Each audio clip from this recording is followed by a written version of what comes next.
পশ্চিমবঙ্গের উত্তর চব্বিশ পরগনা জেলার একটি বিখ্যাত মেলা হলো ঠাকুরনগর মেলা। প্রতি বছর হরিচাঁদ ঠাকুরের জন্মতিথি মধুকৃষ্ণ ত্রয়োদশীতে পুণ্যস্নানের মাধ্যমে এই মেলা শুরু হয়। মেলাটি 7 দিন ধরে চলে। 1897 সাল নাগাদ বাংলাদেশের ওরাকান্দিতে এই মেলার সূচনা হয়। ভারতের স্বাধীনতার পর 1948 সালে প্রমথরঞ্জন ঠাকুর ঠাকুরনগর মেলার সূচনা করেন। প্রমথরঞ্জন ঠাকুর ফরিদপুর জেলার ওরাকান্দি গ্রামে জন্মগ্রহণ করেন। তিনি ঠাকুর নমঃশূদ্র সম্প্রদায়ের প্রথম ব্যারিস্টার ছিলেন। 1933 সালে তিনি বীণাপাণি দেবী ঠাকুরকে বিয়ে করেন।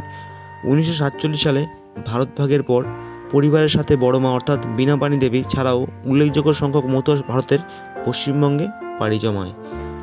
তার স্বামীর সাথে মিলে তিনি বাস্তুচ্যুত মতুয়াদের জন্য ঠাকুরনগর রিফিউজি কলোনি প্রতিষ্ঠা করেন। 1990 সালে তার স্বামী প্রমথরঞ্জন ঠাকুর মৃত্যুবরণ করলে তিনি মতুয়া মহাসংঘের প্রধান হিসেবে দায়িত্ব গ্রহণ করেন। এই ঠাকুরনগর মেলাকে কেন্দ্র করে প্রতি বছর লাক্ষাধিক ভক্তের সমাগম ঘটে ঠাকুরনগরে।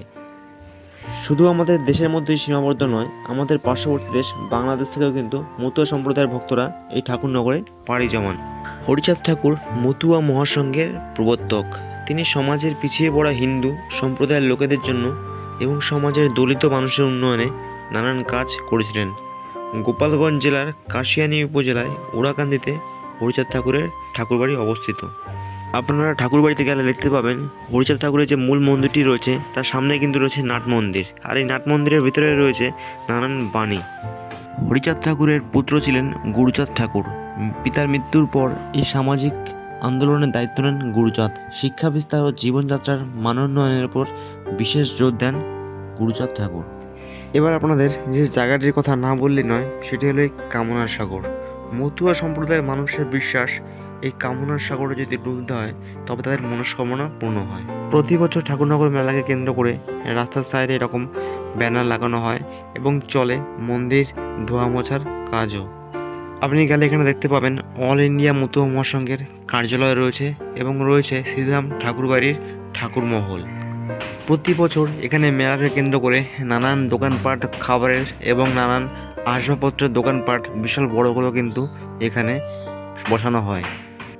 আর এই 7 দিন ধরে যে মেলা চলে, শুধু এখানে মতুয়া সম্প্রদায়ের মানুষ নয়, নানান সম্প্রদায়ের মানুষ কিন্তু এখানে আনাগোনা দেখা যায় এবং এই 7টা দিন ঠাকুরনগরে একটা জমজমাট অবস্থা থাকে।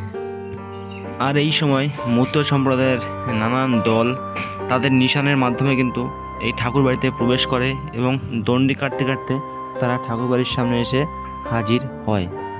আপনাদের একটা বিষয় বলে রাখি, তৎকালীন সময়ে হরিচাঁদ ঠাকুরের আদর্শ মেনে 36টি জাতি একত্রিত হয়েছিল। বর্তমানে তার অনুসারীরাই মতুয়া সম্প্রদায় নামে পরিচিত। শ্রী শ্রী হরিচাঁদ ঠাকুর একজন মহাপুরুষ হিসেবে অবতার, যা তার অনুসারীরা সকলে বিশ্বাস করেন এবং তাকে বলা হয় পতিত পাবন।